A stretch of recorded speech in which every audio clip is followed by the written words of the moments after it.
ખુદને હિન્દુ ગણાવતા લોકો હિંસા કરે છે। રાહુલ ગાંધીના નિવેદન પર લોકસભામાં હોબાળો મચ્યો।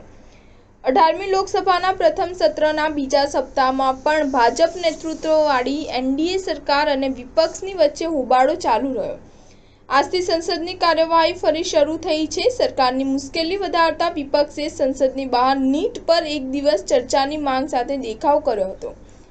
રાષ્ટ્રપતિના અભિભાષણ પર ચર્ચા કરવાની જગ્યાએ વિપક્ષે નીટ, તપાસ એજન્સીઓના દુરુપયોગ જેવા મુદ્દા પર સત્તાપક્ષ ભાજપને ઘેર્યો હતો।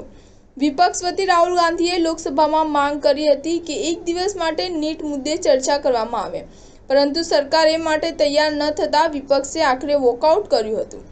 સંસદમાં બોલતી વખતે લોકસભા અધ્યક્ષને સંબોધતા રાહુલ ગાંધીએ કહ્યું કે માઇક આપો સર।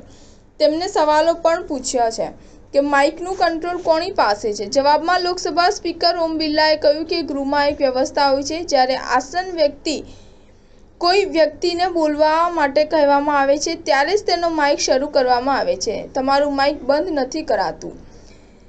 તે દરમિયાન રાહુલે કહ્યું કે મારા ભાષણ વચ્ચે માઇક ઓફ થઈ જાય છે, હું શું કરું?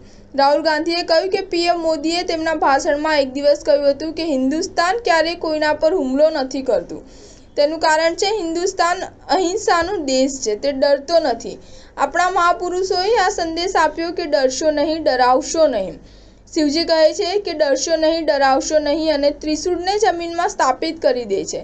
બીજી બાજુ જે લોકો પોતાની જાતને હિન્દુ કહે છે તે 24 કલાક હિંસા, હિંસા, હિંસા, નફરત, નફરત, નફરત કરે છે। તમે હિન્દુ છો જ નહીં। હિન્દુ ધર્મમાં સ્પષ્ટ લખ્યું છે કે સત્યને સાથ આપવો જ જોઈએ।